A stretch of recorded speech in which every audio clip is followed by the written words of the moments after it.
Hi, you're very welcome to the RTÉ Soccer Podcast. I am Raf Diallo, and first off, just want to thank Alan Cawley for sitting in and hosting the podcast over the last 3 weeks at very, very short notice, so very much appreciated from my point of view. I'm going to be joined a little bit later on by Rachel Graham and my colleague Anthony Pyne as the Women's World Cup qualifiers loom on the horizon. They're on next week, France and Netherlands being the opposition. But right now, I'm joined by Barry Murphy and Richie Towell. Lads, it's been a while. I hope you're both keeping well. Yeah, good to see you, Raf. Great to have you back, Raf. So we don't have Alan giving us loads of stick anymore. Yeah. Now this is probably more like the substitute teacher. So whenever I turn around and I'm looking, I'm writing stuff on the blackboard. You can be throwing chalk or whatever it is at my back. But look, let's get straight down to business and let's start on the Louth derby. Now there's a lot to talk about on and off the pitch, but we might start with the on the pitch first, and then we'll come to the off the pitch because again there's been developments this morning as well. But 1-1 draw between Dundalk and Drogheda. Dundalk almost held out and took all 3 points before Drogheda came back right at the very end. But like, if we ignored the goals for the moment, in terms of the overall performance for Dundalk, how did you kind of view it, I suppose, as a former player? I thought Dundalk done quite well in the game. I thought there was no quality in the game between both sides. It was a little bit disappointing. You could see both of them were kind of playing each other at their own game. I think you even see Dundalk's goal. It's a carbon copy of what Drogheda do to other teams week in, week out. Set play, second phase, they keep things alive, and it's a lovely finish, to be fair, from Mullen. But I was just really disappointed, especially the first half. Like, a Louth derby, I think even seeing some of the antics before the game, it's everybody just be really up for it, especially the fans. You bring that onto the pitch, and I think there was a real lull in the game at the start. I was expecting it to ignite straight away, but it wasn't the case. Look, I think you had Owen Kenny and Aruby, they linked up quite well on a couple of occasions, but like as I said, just the final quality wasn't really there in the game, which was really disappointing. I think Kieran Kilduff will be really happy with the performance in the manner that they went about it. As I said, they played Drogheda at their own game, which Drogheda have been doing excellent over the last couple of weeks and last season as well. They've done really well. Dundalk will probably feel a little bit hard done by that they haven't had more points on the board. Last minute goal in the Louth derby, last minute equaliser up in the Brandywell. So they'll be really disappointed that they probably haven't got 6 points on the board now. But I think them coming up from the first division, I think they've given a really good account of themselves so far. Yeah, as you said, playing Drogheda at their own game in a certain sense, and it's encapsulated in the goal. Obviously, a lot of focus on Danny Mullen's instinctive finish, but the fact that there were second balls, third balls, and that was how Dundalk took the lead, that's obviously credit to Kilduff, I suppose. Yeah, and do you know what? Kieran Kilduff, he's really clever. He was a clever footballer, he was, and I think you can see that coming into the management side of things.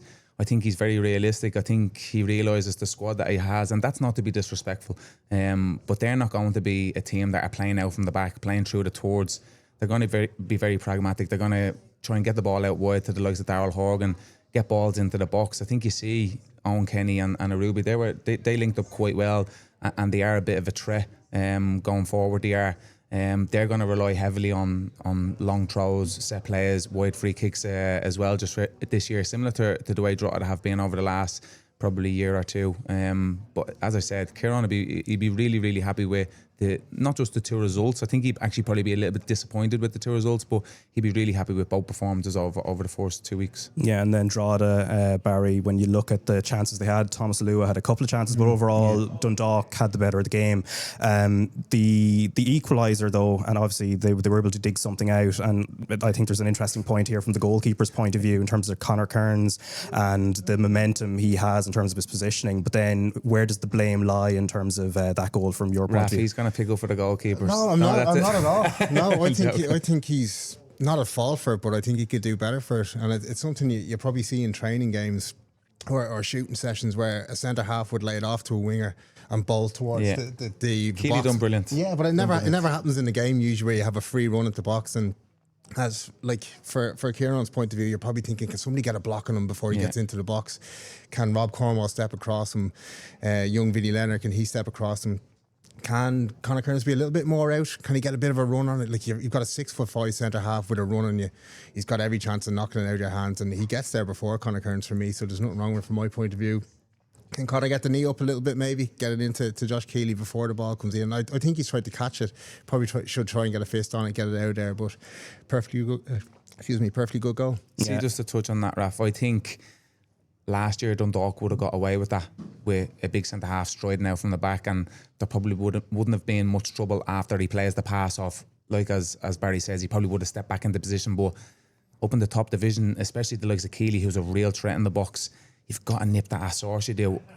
For me, I would have loved either the striker or one of the midfielders just to wipe them out, just take them completely out of the game, let them have their long free kick into the box and defend it as a group. But as I said, it's a real learning curve, not just for Kieran, but for the players as well. He could do that, Josh, as well. Or he can step into the midfield and play balls. We saw it last year against Bows, slip Josh Thomas in with a 30-yard press right down the middle. So he's got that in his locker. They should have known that, as you say, should have taken him down. Yeah, now there were a couple of off-the-field matters that I referenced now. The first is the flares. So Minister for Sport Patrick O'Donovan has said that he will not rule out pushing for legislation to stamp out the presence of flares at League of Ireland matches after the scenes at Oriel Park before the game. And a 12-year-old supporter was left shook, having been struck by a flare thrown by Drogheda fans, one part of a series of incidents which marred the encounter. On the Today with David McCullough programme on RTÉ Radio 1 this morning, Minister O'Donovan said that he has asked the department to pause all AstroTurf investments into League of Ireland clubs until he gets a sufficient response from the FAI and League of Ireland to protect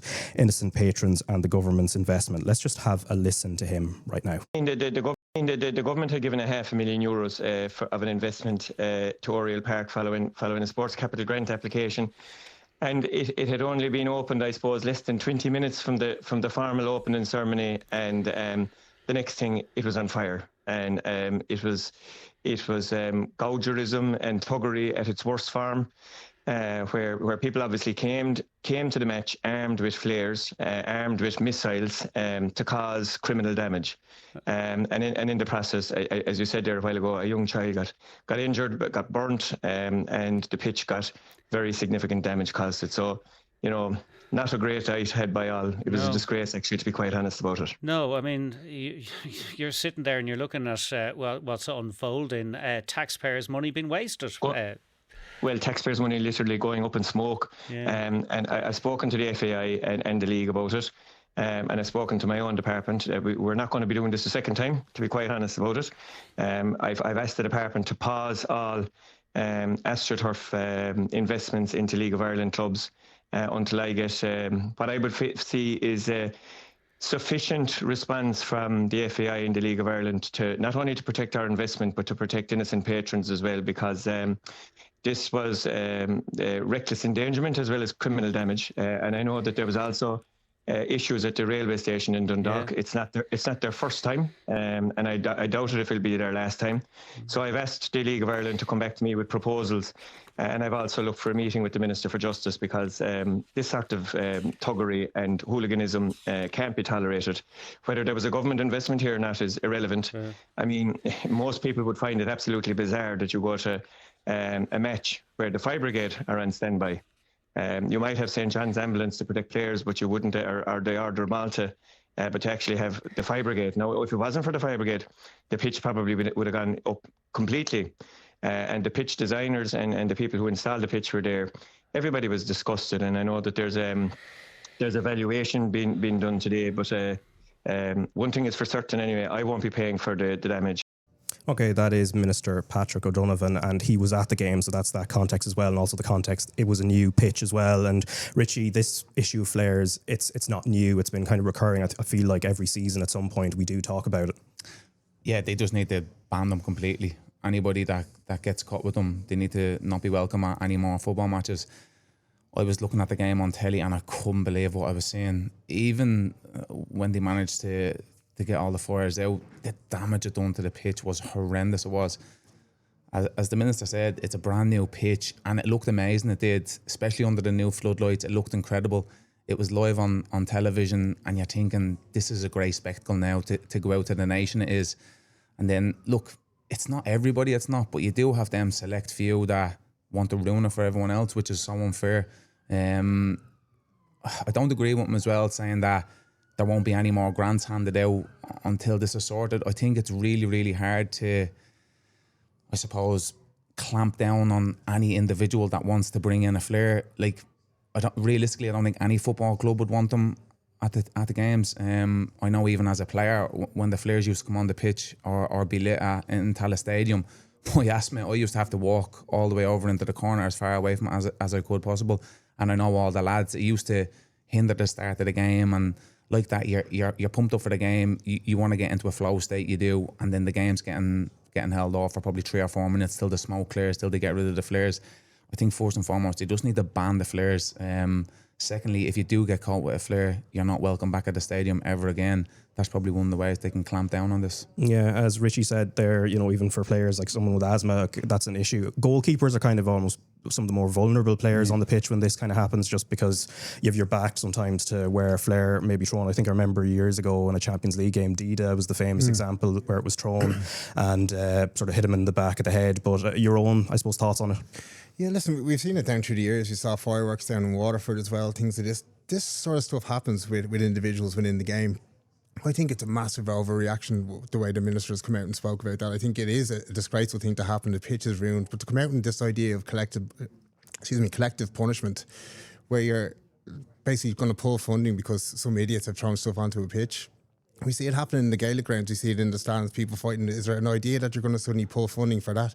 You can't just say that because he was at the game. And obviously it's disappointing that he was at the game. But also 15 seconds into his own Instagram reel on Friday night, he's got pictures of the flares on his own Instagram saying brilliant derby atmosphere. Like, you can't be speaking out of both sides of your mouth as a politician and then suddenly condemn it when it goes wrong.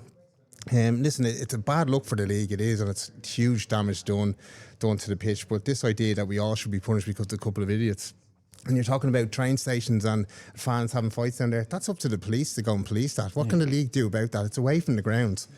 Like, there's only so much you can do. There is a problem with security in Dundalk and the away section in Dundalk. It's very poorly policed. The whole section up there is so poor.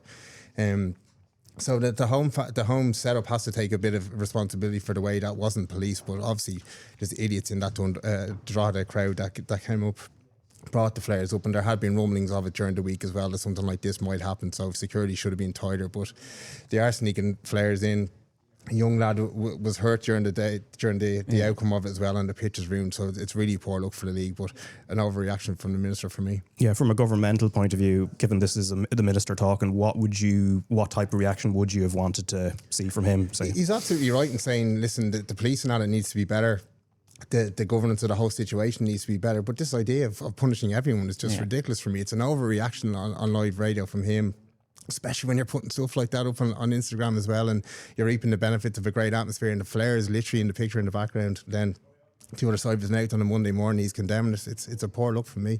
Okay, now the other matter that was off the pitch as well, this actually originates from Wednesday, and so this is from the fallout from the draw for the Nations League involving the fixtures that will come between the Republic of Ireland and Israel. Now, Drogheda United's co-chairperson Joanna Byrne TD said last week that the club's owners, the Trivela Group, asked her to resign after a statement about the Republic of Ireland's fixtures against Israel in the Nations League.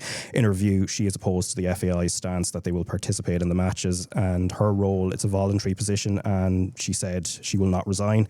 Trivela, who are US based, released a statement last Wednesday saying that no changes have been made to the club's board, and said what was expressed was a concern over the open criticism of UEFA and the FAI, regulatory bodies to whom the club is subject, as well as each club official's responsibility to respect the neutrality provisions of the FIFA Code of Ethics and the UEFA statutes. They also added that, to be clear, the substance of Miss Byrne's views has never been attacked by the club or Trivela Group. Byrne subsequently received backing from the club sponsors Sullivan and Lamb, who said they would be reviewing their position as sponsors, and also supporters group, the famous 45 Ultras, also said they would stand firmly behind her. And Barry, just on this particular issue, I know Alan and Richie Sadler on the Champions League programme last week discussed more the reaction to, or I suppose more the FAI's position and the dilemma they find themselves in terms of potential sanctions and then maybe the rights and wrongs of whether these fixtures should go ahead. But specifically to the Drogheda situation as has been played out there and based on those statements, what is your thoughts on the entire situation? I think it's a massive misstep from Trivela. I think they underestimated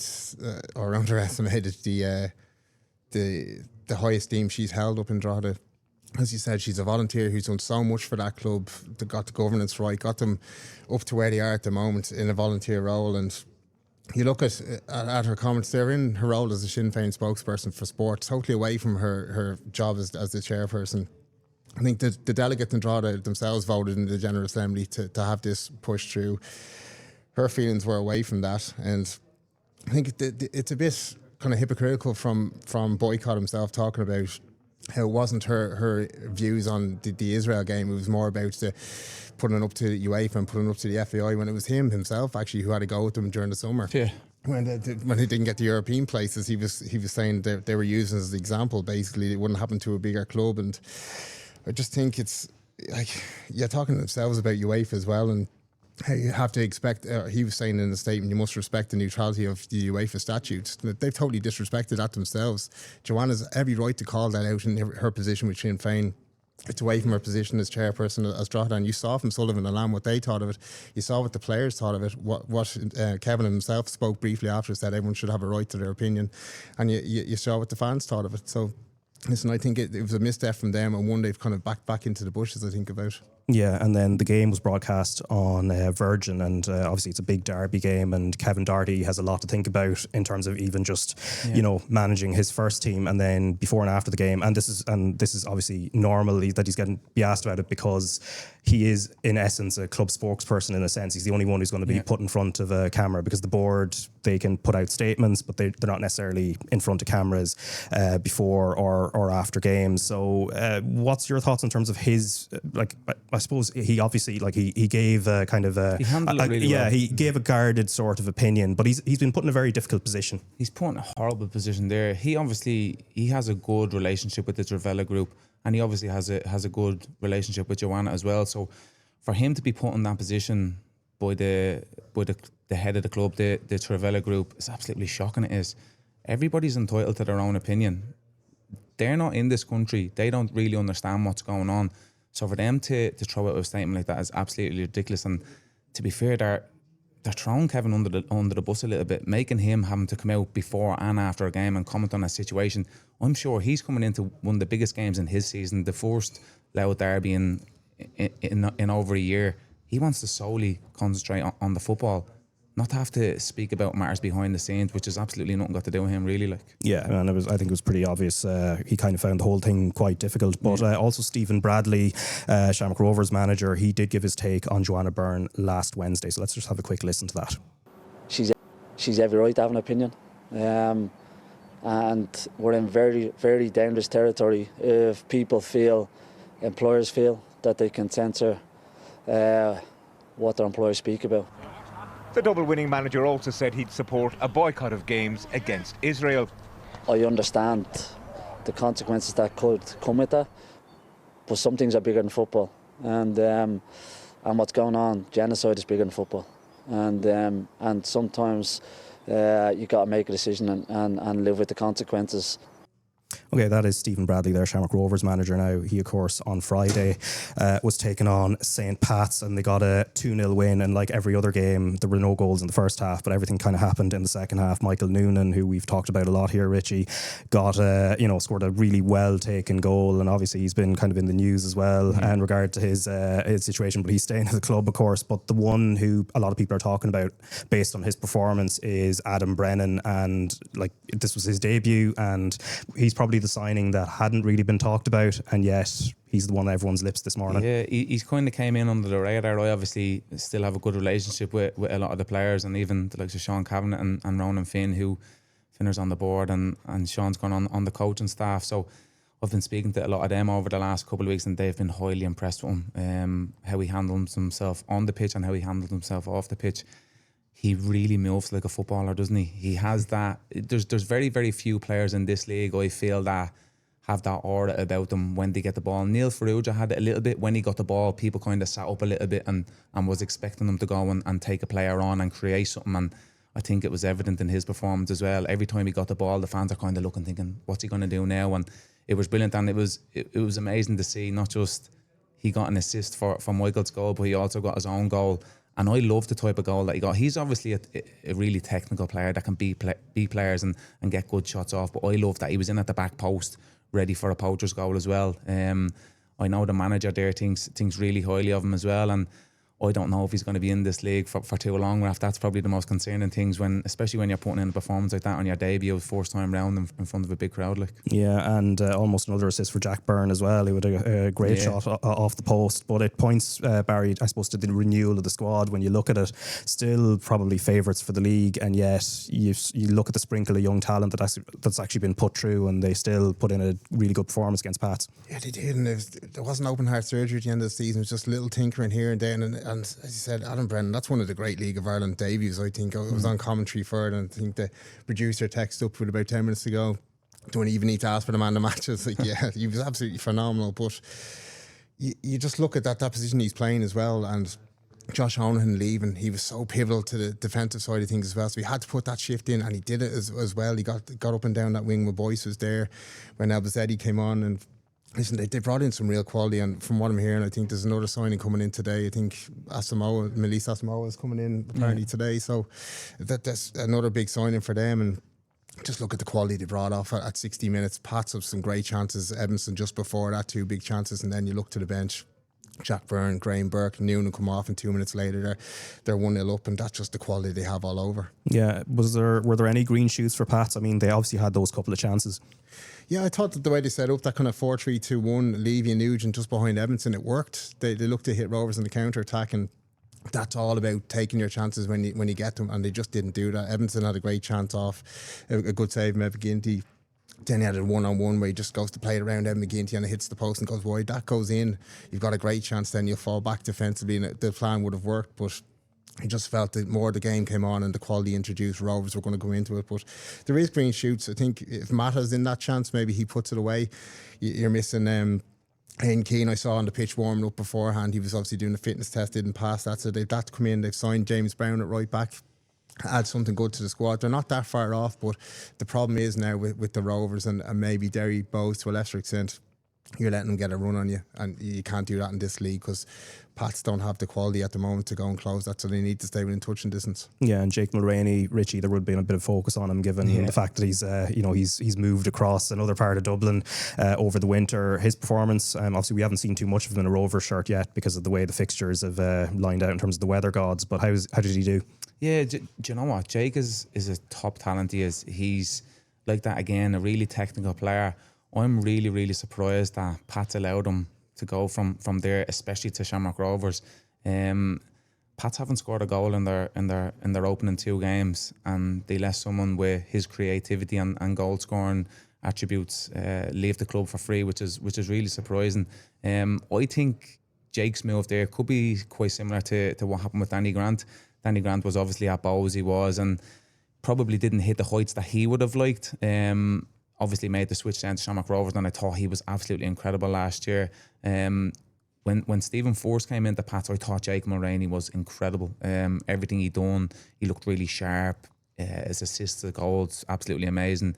He obviously didn't have the season that he would have liked to have last year, but I don't think any Pats player did. Probably Mason Mealy is the only one that probably could have held his head high from last year.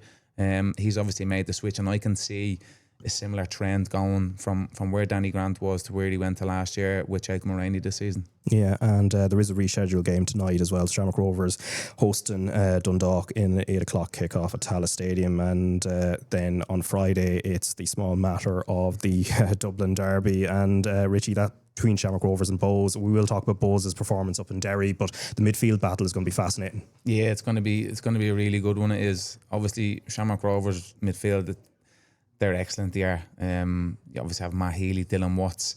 If they played a 4 in there, they could have Matt Healy, Dylan Watts, Graham Burke and Jack Bourne. That's a really, really formidable 4 in the middle of the park. But then on the flip side of that, I think Dawson Devoy was probably the best player in the league last year, arguably in the top 2 or 3. He started off really, really well this season. So look, it's going to be an absolute cracker of a game. I think you see the statement of intent from Bohemians already with the start that they have had. They've had 3 clean sheets on the bounce, which is really big for them. It sets up really nicely for a big Dublin derby. Yeah, and I suppose on the other side of it, Bowes last season, and I know this probably is irrelevant to a new season, but they did win more of the head-to-heads with Shamrock Rovers last season. But also there's this Dalymount Park, I suppose, factor as well, given what's happening with the stadium as well. Yeah, and I loved playing those derbies in Dalymount nearly more than Towell. I thought the atmosphere was right on top of it. It was a brilliant occasion, and they just seemed to rise to the occasion, Bows and Dalymount, and especially over the last couple of years. Rovers have probably just pipped them in the last 2 or 3 years in those derbies. And you just think at the start Bows have had, they're in a different scenario now going into that game. Yeah. Like they kind of keep Rovers at bay. They'd probably take a point at this point going into the game, but the way they've started, as you said, 3 clean sheets, Dawson Avoy, Jordan Flores in midfield have been excellent. And you think going to the Brandywell as well, the way Derry play up there, they're right on top of you. They try to win that midfield battle. The 2 of them just won that battle first, then got the ball down and played their football, and they'll be looking to do similar now on Friday. Does it make a difference that Bows have had, a full fixture list so far, and Shamrock Rovers have only had the 1 real game? I know they played the President's Cup as well, but I think Stephen Bradley seemed to be treating that one more like a friendly. Yeah, he did. There was a younger squad in this one, but you just look at the quality Rovers have. You'll see it tonight to be a different 11 coming out tonight for the Dundalk game, so I don't think that's going to matter going into Friday. You look at the likes of Graham Burke, Jack Byrne, the quality they have littered throughout that squad as well, and the 2 they've added at the weekend as well. But for Bows, it's about momentum at the moment, and they're a really momentum side. You saw last year when they were doing well in that purple patch in July, they were excellent and then fell off the track. So it's about keeping that going, and they'll be looking to do that again on Friday. Yeah, and then you mentioned the 3 clean sheets, Richie, and then you look at the makeup of what is a very new back line for Bows as well. And I suppose we're switching now to the Derry game. Obviously, Dawson Voice free kick making the difference, 1-0 win up at the Brandywell. But you look at who's in that back line. So Sam Todd, who's come in from Derry, Senan Mullen as well, young defender, and then Patrick Hickey, who was playing off a striker last season at Galway United and now is part of a back line. So what is working so far? And I know the sample size is very small also. Do you know what? The 3 lads that you mentioned there, they're big, strong, they're very athletic, and I thought that really stood to them up in the Brandywell. They defended their box so well. I felt last year Bohemians always looked like they could concede, especially when the game went on a little bit, when it got a little bit nervous. But I think you're seeing even up in the Brandywell, balls are coming into the box, and like that, you have the big boys that can head it, get it clear, brilliant. On the flip side of that then, I think Alan Reynolds, he's after going for the likes of a Hickey that can actually play football as well, play out from the back. They obviously had the likes of Cornwall and that in there last year, and look, Rob's a super defender, wears his heart on his sleeve, brilliant, but for the likes of Alan Reynolds, who wants his teams to play out from the back, play through the towards, get the ball to Dawson Devoy in the pockets and stuff like that, I think it might suit Hickey, who has that little bit more attacking prowess after playing so far up the pitch. It might suit him a little bit better playing that position. Yeah, no, it was a Dawson Devoy free kick obviously that made the difference, and a really, really well taken spot kick from one of the players of the league. But from a Derry City point of view as well, underwhelming start, obviously the game against Sligo Rovers, and then then a draw followed up, and now a home defeat. And again, I think as Graham Garton would say, judge teams after about 10 games in a season, you'll know where they're at. But thus far, it's a little bit, I suppose the jury's a little bit out on Derry so far, given the expectations. Yeah, I still think the keeper should do better with the free kick, as good as it was. I think when you get a full permanent like that, you've got to make the save. And I spoke to Brian Maher during the week, and he's broken his wrist, so he's out for the foreseeable. It's a long one for him. And listen, you listen to the crowd's reaction at the end of the game the other night. There was boos in that crowd. Like crazy. That's the first time you hear it, and that's because of the expectation they've had. The 4 home games, it's a brilliant launch pad if you win those games to give yourself a chance to go up the league table. But if they go the other way, which it has at the moment, the crowd's starting to turn a little bit there. Huge fixture this weekend, and then you've got Rovers and Towell the weekend after. It's a massive thing for them. But you look at the signings, they've 11 new signings brought in, and you don't have time for them to gel in this league at the moment because of where they've been over the last couple of seasons, the money spent. They've got to hit the ground running. Obviously haven't now at the moment, but you just look at the shape would worry me at the back. And you've got their back 4, McLean, Fleming, Stott and Doherty, who played at right back. They're all left-footed. Every one of them is left-footed, and the same with Slevin on the bench.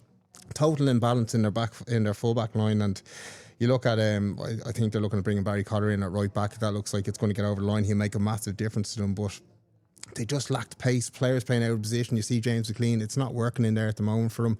I saw Lynch's interview after. He said he's going to get him on the pitch in some capacity. Like, you've got to look at that when you look at an Adam O'Reilly, real legs in there. That it didn't get a minute on the pitch, didn't score goals. Balls over the top to Thomas weren't working on the night, and Bowes just did a number on them up there, and they didn't have the players or the kind of formation to change it. Yeah, and Thomas probably should have scored the ball that squared to him as well, but from Michael Duffy. But Derry had almost 60% of possession, which probably is expected as the home side. But they only had 2 shots on target to Bowes' 7, and so apart from the defensive side, there's a little bit of an issue in terms of being a bit more clinical. Yeah, they are. It's feeding the strikers as well. I was just watching James clean closely the other night. He's dropping into pockets to get on the ball as much as he can, which is great. But when they do lose it, both went down the centre of the pitch. That's where they were most potent. You've got good players up there. You've got James Clark, who's an excellent player. Looks to be playing a little bit out of position where he's playing at the moment, in behind Conor Thomas. It's not working for him at the moment. He needs the ball at his feet. He needs to have a bit of space around him, and he will get goals if you give him the opportunity. He's too far away from goal for me. You do have quality all around, but again, you're just trying to fit them into a team. You're trying to get that quality into an 11, and maybe it's just not working at the moment. Yeah, and it's a little bit square pegs, round holes at the moment, isn't it? Yeah. That's what it looks like from the outside. They obviously have all the talent in the dressing room. They have the leadership skills there with bringing in the likes of the McLean brothers. But you look at the first 3 games, Sligo, Dundalk and Bowes at home, you would have earmarked 9 points straight off the bat. And they've 4 points, and it's a very underwhelming, Raf, you said at the start, very underwhelming performance there, and so was the other 2. So you hear bills after 3 games and you think that's absolutely crazy, but I think it's just the manner of the performances. That's why the fans are getting a little bit frustrated. Yeah, and a big game against Waterford coming up on Friday as well, so they'll be feeling a bit of pressure to try and get back to winning ways. But Shelbourne and Galway United drew 1-1 as well. Chris Twardek, formerly of Bowes, who put Galway United ahead, but then Harry Wood very, very shortly after with a penalty. And I suppose, Richie, looking at Shells, they had I think the second most draws last season after Drogheda, so they had 14 last season. Already a couple of one-alls against Waterford and Galway teams, where if you're talking about Shells being one of the teams that might push Shamrock Rovers and Derry City, probably should be getting 6 points from those. They come away with 2. So there's something, again, similar to Derry, not particularly clinical. Absolutely. If they would have looked at the fixtures and seen Waterford away, Galway home, they would have earmarked 6 points as well. Joey O'Brien would be really, really disappointed. I think he'd be really disappointed in the manner of the goals that they've conceded as well. Like Galway's goal, it's lazy defending from Shells. They just allow a runner to run off them, and that's probably a little bit of arrogance, I think. They probably think, we're playing against Galway, they'll sit off us. Like as you said, they'll dominate possession, but they're not doing the hard yards, I don't feel. They allow David Hurley to run off the thrower. He cuts a lovely ball back, and it's a great finish from Twardek. But for me, I want to see Shells rolling up their sleeves a little bit. If they want to be in a title race, they, as you said, Raf, they can't be drawn that amount of games. That absolutely killed them last season, and it looks like it's going in the same fashion this season. They've obviously made some really good signings, some signings that are out of the unknown as well, that we're not too familiar with. So Joey O'Brien, he'll really want them to start gelling together really quick. Yeah, one of those signs being Miles Lundgren, who had a great chance towards the end, but Evan Watts made a brilliant save off it on 70 minutes. But from a Galway United point of view, big point for them on the road, considering I think there's a sort of expectation that they're going to struggle this season. But then looking at the news today and who they've brought in terms of France Piero, gives them a little bit more firepower. Yeah, I was just looking at this last night, thinking where the goal's going to come from, and then it's answered today. That's a massive signing for them, and I know some of the bigger clubs were in chatting to him, so they've done really well to get that over the line. He's got that Moses Dyer type presence around him. He's going to get goals for you. It's about keeping clean sheets at the other end, and listen, Watts made a couple of good saves as well, but it was a good change from Caulfield to get Twardek in, because they were struggling up until they were giving up chances, not major chances, but giving up chances. And the goal they did concede was really poor. It's a long ball into the box, and it's a foul for a penalty. But I think that they'll be okay. They've John and Derry's been around the houses.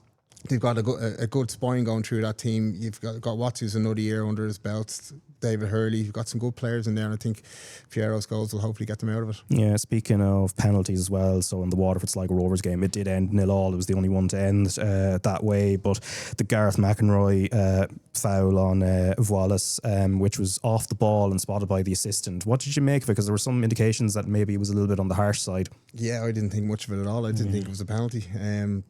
we saw a similar one in the opening game in the Aviva, when Vaughan, I think, went through on the right hand side and he's pulled back a little bit. He's held for a second and then let go, and it's usually get away with that stuff. And you find at this time of the season that the referees have got something in their heads, or the linesmen have been told in pre-season to keep an eye out for this stuff, and it usually comes at this time of the season.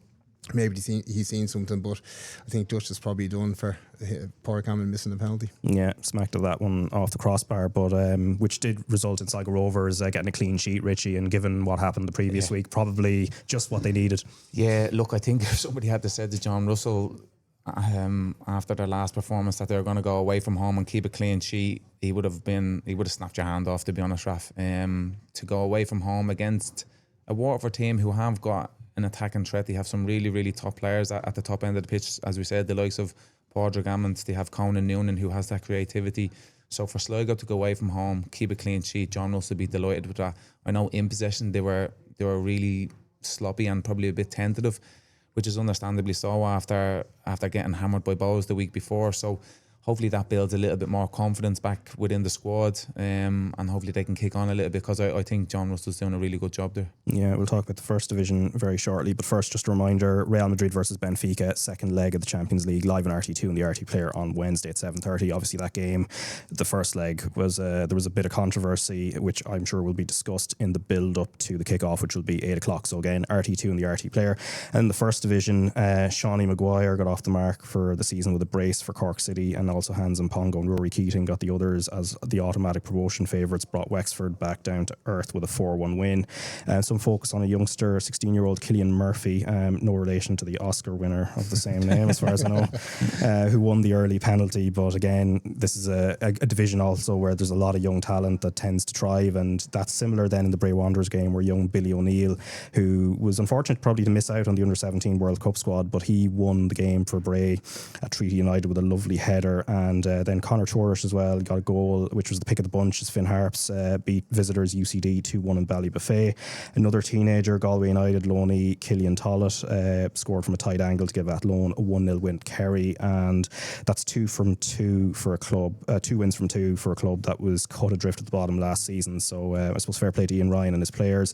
And then on Saturday night, Cove Ramblers left Longford with a 2-1 win. And I suppose Barry, just on Cork City, I was talking to Barry Robson at the League of Ireland launch about a month ago, and I was kind of curious as to, he's come in from outside, and the expectation for Cork City is they're going to walk the league and come back up, but the bigger thing I think for them maybe is the structures around the club, in a sense, because if they do come back up, they want to avoid the pattern that's been happening over the last few years. Yeah, and I think they started that by holding on to Keating as well as Shawnee Maguire. Like they're two massive signings and big statements. When you look at the likes of Rovers, were in for Shawnee Maguire, and you could have thought to himself, listen, I'll go up there, I've got a great chance of winning the league. But he decides to hang on there. He must have given some assurances as to what might happen potentially should they go up, and it does look like it's fairly ominous at this stage that they will go back into the Premier Division, but it just can't be that yo-yo club. They've got to get away from that kind of academy model that they had last season, bringing loanee players untested into the squad. It doesn't work in this league anymore. You don't get away with it. The standard has gone too high now.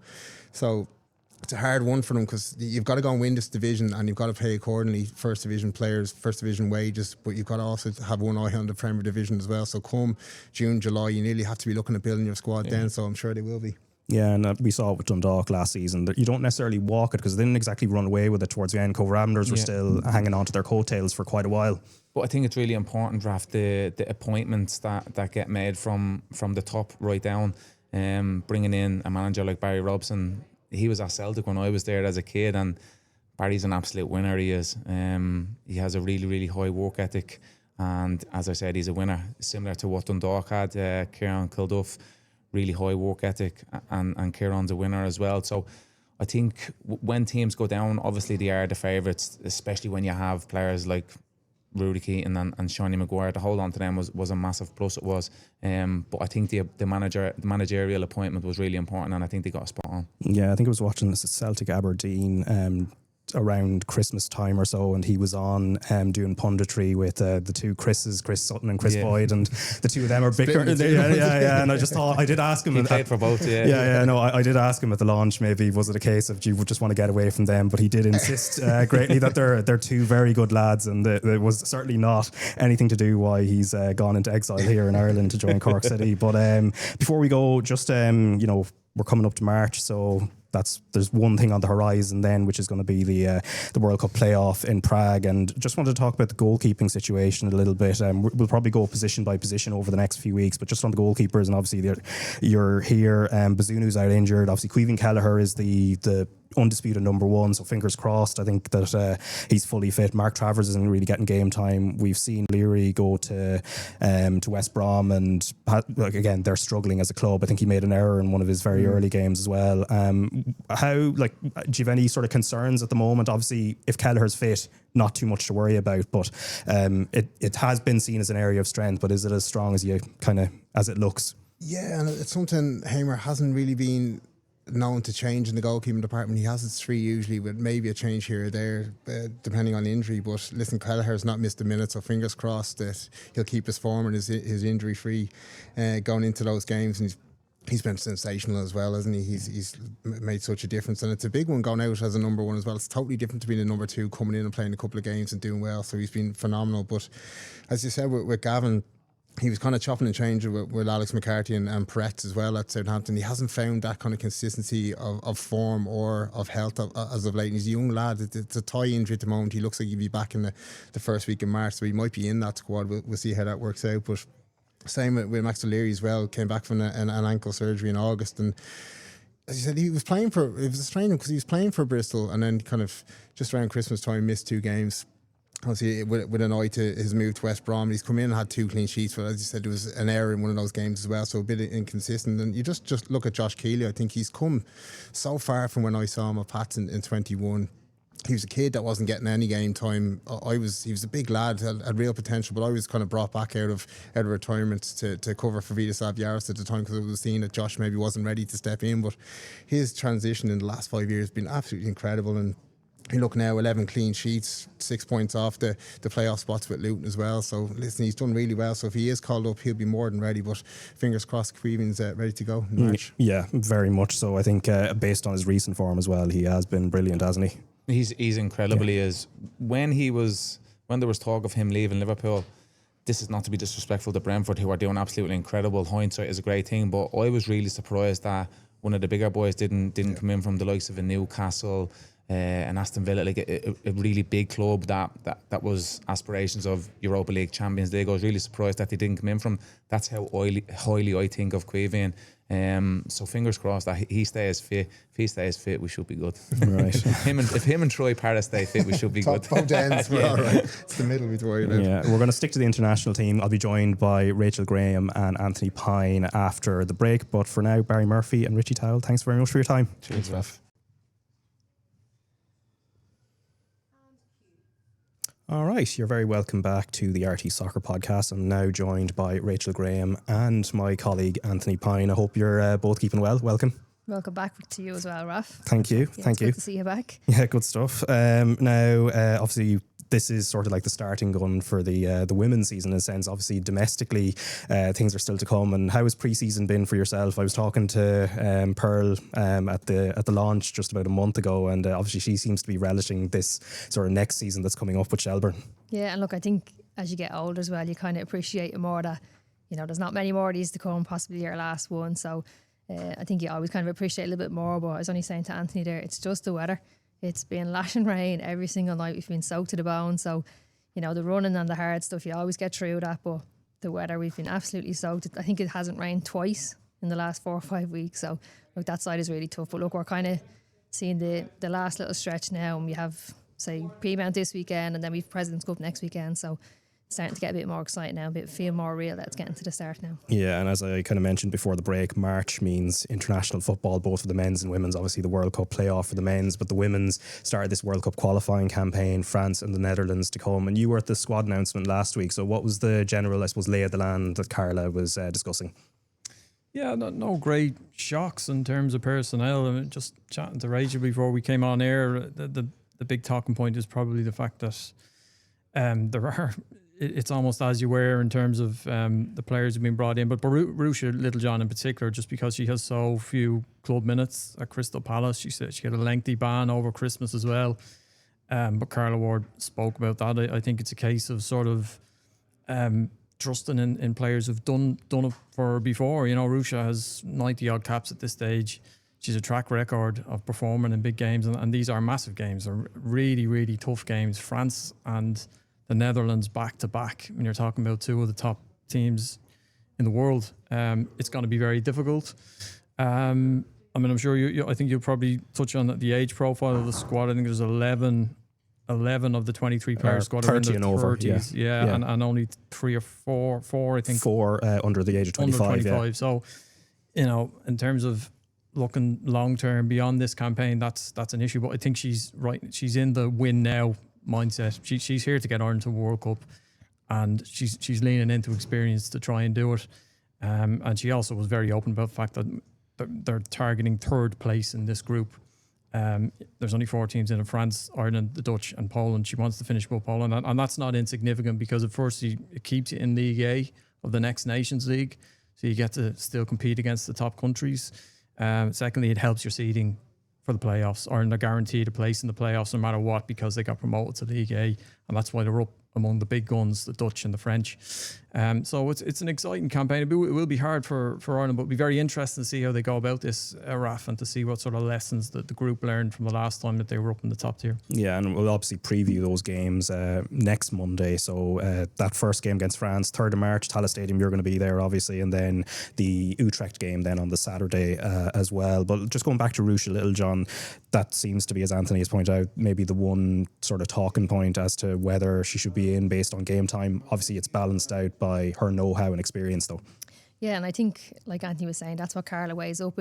She needs results now. She's not building for a long term in this camp. And look, I think, to be fair to Ruesha, I think she just gets probably a lot more spotlight, and obviously her suspension, you know, brought a lot of spotlight on her as well. So look, I don't think we can probably really afford the luxury of only picking players that are playing, you know, minimum 60, 70 minutes every week, because we don't really have that. And even Jessie Stapleton and Jamie Finn haven't had a whole lot of game time the last few weeks either, but, you know, there's no questions about them. So it's probably not a luxury that we really have. And, you know, she has spoke about Ruesha's experience, and look, that is hugely important within a camp, but you still also need to offer something on the pitch as well. So I don't think Carla's bringing her in just for that. So, you know, she started her 2 games against Belgium and has been a big player for so long, and sometimes you need players in there who have been there, done it. And look, it could be a case, you know, if she's not 90 minutes fit, it's, you know, last 20 minutes come on and just calm everyone down, see a game out. You know, that could be the role for her that she's planning. But look, I understand Carla. It would have been very hard to leave her out given the experience she has, how big she's been in the last few years. And look, I do think the way she got suspended and all that just brought extra spotlight onto her. Yeah, and then in terms of the age profile, as Anthony alluded to there, so there are 11 players in the squad who are 30 and over. As a 30-something, I don't want to be writing people off. It is young. I don't want to be writing people off. And then on the flip side, though, you only have 4 that are 25 and under. As Anthony said, you know, the way Carla Ward is weighing this up is the here and now at the moment. But is there a concern there when you look at the age profile? I think probably the one is the Ruesha one. I think she's 35 now. Like, she's probably the one that's really kind of coming to the end. And obviously we've Katie who's 30, Denise is 32. So look, they don't look to be slowing down in any sort of way. Katie's, you know, peak condition, one of our fittest players. Same with Denise. So probably maybe their last chance of maybe making a World Cup, I would say, with the Ireland team. But I don't think it's anything that's going to be immediate in the next year or two where we just see them completely fall off a cliff. So I wouldn't say it's huge concerns. Courtney Brosnan's another one. You know, she's as a goalkeeper could get, you know, you can nearly go to the age of 40 there. So it's not a huge concern. I'd say probably Ruesha is the one that's really kind of, you know, you really need to look at maybe replacing her. And, you know, if you look at the younger girls coming through, like Abby Lark and Jessie Stapleton, like they're going to obviously be around for another 10 years. Like, they're going to be huge. They obviously have loads of experience already. And, you know, if you're looking domestically to really start replacing these players, you know, we have young Madison McGuan in the league, and for me, she's a bit of a mix of Katie McCabe and Denise O'Sullivan. Like, a nice left footer, plays centre mid, really going to be a top player for us. And even Ava Brennan playing for Bows, you know, she's kind of playing that 6 role where Ruesha plays, and she's going to be, and again, another huge player. I think she'll go probably England this summer. I think she's just kind of waiting to finish school. So, we do have players there to replace him. It's just about the time and now. When do we get these players in? And in terms of players left out, obviously Courtney Brosnan was brought back in after an injury had ruled her out. Megan Connolly also back in also from injury, but Heather Pyne is back, but maybe it might have come too soon for her. But the likes of Tara O'Hanlon, Jess Sue and Izzy Atkinson, any of them unlucky maybe to just miss out? Yeah, I suppose probably Tara maybe as well. She's obviously a high potential player as well, but like Anthony was saying, like she's just thinking about this camp, these next 2 games. She's not really thinking of probably long term, especially with these 2 games that we have, France and the Netherlands. Like they're, obviously we're going to be really tough games. So I don't think it's a case that we'll never see them again or anything like that. And even Jess Sue, for me, she's, one of our top players. She's obviously had her struggles with her injuries, so getting herself back to fitness. But probably, her Jess, I think she's going to be a huge player for us. I think she's a really special one. So I think the fact she just missed out on this camp, I don't think it's a case that she has to wait another year or 2 to get herself back in. I think it's just probably getting that little bit of extra fitness that she needs. Yeah, now in terms of the experience teams that you've mentioned already, Denise O'Sullivan, of course, one of the stars of the team who is starting out life in Liverpool. Carla Ward was speaking about her at the squad announcement last week. So let's just have a listen to what she's made of her start to life there. I think it was a really good move. Delighted to have her back in the WSL. In my opinion, it's the most competitive league in the world, and I think for Denise, it's a really good opportunity. Yeah, for us, it's just great to have her back closer to home. All right, so that is Carla Ward on Denise O'Sullivan, who is now a Red. I think a club that is close to your heart, Anthony, as well. But just in terms of the injury issues that she might be carrying, I know she's a good bit of strapping around her right knee, but Carla Ward sort of addressed that in the squad announcement. Yeah, everybody just getting a little bit jittery when they saw that strapping on Denise's right knee. But she's been playing with it since she came to Liverpool, and Carla Ward isn't too concerned about it. She says it's just a bit of extra support. She got a fairly nasty knee injury last June, I think. I think it was an MCL strain. So it could be, it's just protective, and she's not concerned about it. And Denise played again at the weekend. She's played every minute, I think, since she's come to Liverpool, and has done really well. So had a great impact there, which is good.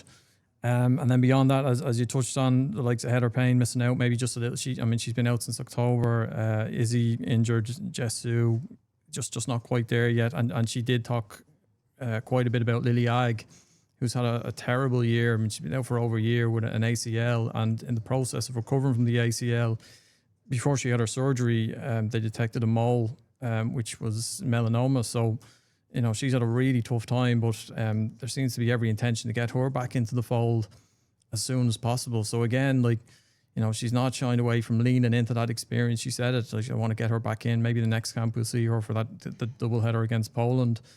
And look, this is the thing about getting back to League A. When you get to the top tier, it's a difficult one because Ireland want to be there. It helps you to improve, to play against the top countries regularly: England, France, Sweden, the Dutch, Germany, whoever. However, it also makes it harder for younger players to come in. The jump is huge. It's the jump to international football from, say, the League of Ireland here is enormous as it is. But when you're going in to play, with all due respect, it's one thing coming in to try and play against, say, Albania, for example. But if you're playing the French or the English, it's very, very difficult. So, look, the players who missed out, the likes of Heather, Tara O'Hanlon, Izzy, Jess, they are young players. They're in their 20s, so they're the future as well. It's just for this particular camp, she's gone for experience, and she's also not shied away from the fact that this is a pragmatic approach. They're going to narrow the pitch in Tala when France come. They're going to do everything to try and make it uncomfortable for them. I think that's great, to be honest with you. So we'll see how they go. But look, she's in win now, a sort of win now mindset. But I do think she's conscious of feeding players in and bringing younger players into the camp over the next year. It will just be a case of picking and choosing our moments. And I don't think we'll see too many players. Maybe Madison and Eva, because she's referenced them a lot, will be the two. But I just think that the standard of opposition is so high that it's going to be very hard for it to bring players even into the squad at all, any capacity. Yeah, and in terms of Denise O'Sullivan then and her start to life at Liverpool, it's obviously very early days. She made quite a bit of a splash in her first appearance, but how do you feel she's adapted from watching it from afar? Yeah, and I think that's probably the big reason where Denise moved over, because she did mention there was a lot of jet lag, and even travel within the American League is a lot more than what you would be in England. And as she is getting a bit older now, maybe it is taking a bit of a toll on her body, and I think she's done it to really make a push now for Ireland, where she's only travelling probably 40 minutes by flight now to come into camp, where that could have been a 9-hour flight and you're 1 or 2 days trying to recover. So she's not giving her best probably in Ireland. It might take her a few days to get herself to her best, whereas now she can be in and, you know, she's recovered by the next day. So that, I think, was a big move for her, a big part of her decision to come over here and just, I think, really give a World Cup, you know, one last try. And, you know, she's probably put her international career first ahead of club football, which is great for us, obviously. So, you know, obviously closer to home now, she can jump over and back and forth if she needs to. So, look, I think she'll adapt to the game. It's probably less athletic in England, whereas I think in America it's like, you know, back to front very quickly and, you know, very often, whereas this might be a bit more tactical and it's sitting in, it's side to side, so might suit our body a bit more. So I think all them things came into play. But look, I think for us as Ireland, I think it's going to be a benefit to have her just closer to home. And what's your thought? Yeah, sorry, go on. Sorry, just to jump in on that, you'd wonder as well, Rachel, if she'll have a chat with Katie McCabe about Katie's next move if it happens in the summer, because, you know, it looks like she is going to move on. She's going to have a ton of offers, but, you know, people may be speculating, will she go to the States? It's attractive in a lot of ways, but when you hear Denise talk, she gave an interview with the Irish Examiner over the weekend about feeling exhausted and jet lag and the impact that had, because it's so important for the two of them to play for Ireland, that you think that would inform her decision, and it'll be interesting. We don't know what she's thinking, but I just thought the way Denise spoke about it was it made me think of Katie, to be honest, and what her next move might be.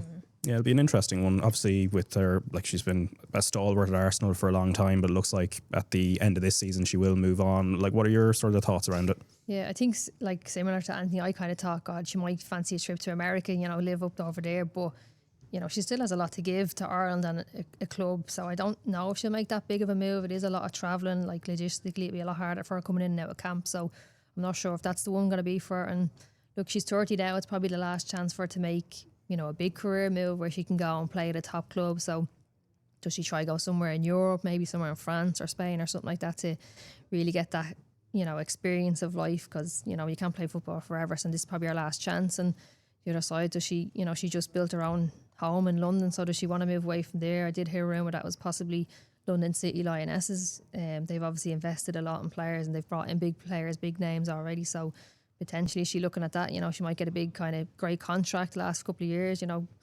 set herself up better for the rest of her life. So yeah, I think America, as appealing as it is, you know, you have to think logistically as well. And I know Katie loves playing for Ireland, she'll give everything for Ireland, so I'm sure that will come into her decision. But yeah, it's probably our last chance. I think, like you were saying earlier, that, you know, she's still a super player, she's in peak condition, so I don't think she'll be short of offers. And I think it's just kind of Arsenal now are probably looking to rebuild. You know, they haven't won a league since I think it was 2019, and, you know, they're fourth at the moment. So I think they're looking to make a big change and probably, you know, blood new players in, get new players in. So look, I think she'll get great offers, but I think for us, I think, you know, we'd like to keep her closer to home, the same as Denise, and potentially Europe and maybe somewhere else in London. Yeah, and there's a change in the staff for Carla Ward as well, and this was a few weeks ago now. So Gary Cronin coming in instead of Alan Mann. What was your thoughts when you heard about that?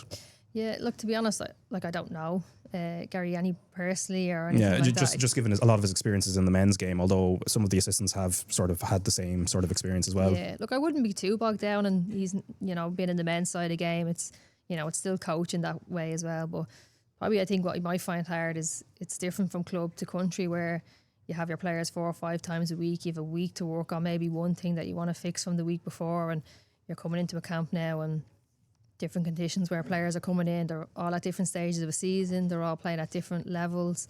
The club might be trying to manage them as well, saying they're only allowed X amount of minutes training-wise, playing-wise. So it's not going to be as easy, say, as coaching at a club where you have a lot more time. And even this camp now, they'll play France on the Tuesday, probably travel the Wednesday, they'll have Thursday, Friday, and then play Saturday again. So you don't get a whole lot of time if something's, you know, going really wrong in that French game to fix it then before the next game. So that's probably where he'll need to adapt. I wouldn't get too bogged down in the men and the women kind of stuff, because, you know, it's all the same coaching points and stuff like that.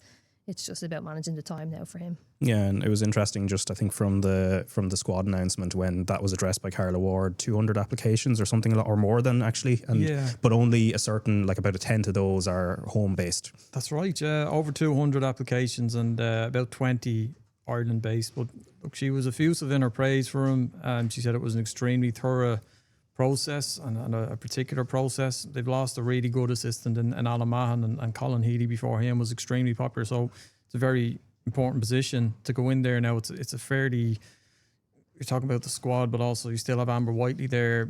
You know, it's a settled camp, but you know, he's in straight in at the deep end, trying to prepare for these two games. It'll be interesting to see what he brings, because she said, you know, she expects him to bring a freshness and some different ideas.